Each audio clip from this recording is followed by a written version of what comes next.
চট্টগ্রাম নগরীর কর্ণফুলী থানায় ২৬ আগস্ট ২০১২ সালের একটি মাদক মামলায় যাবজ্জীবন সাজাপ্রাপ্ত পলাতক আসামি আলী আকবর বাবুলকে দীর্ঘ ১২ বছর পর ২ জুন রবিবার নগরীর পাহাড়তলীর অলঙ্কার মোড় থেকে গোপন সংবাদের ভিত্তিতে গ্রেফতার করতে সক্ষম হয় র্যাব ৭ চট্টগ্রাম।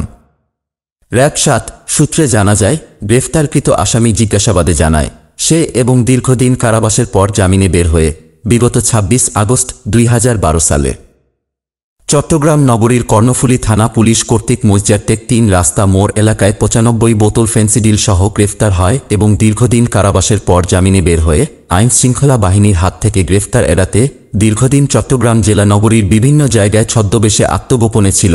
চট্টগ্রাম জেলা প্রতিনিধি ইসমাইল ইমনের পাঠানো তথ্যচিত্রে ডেস্ক রিপোর্ট, মিশন 9টি।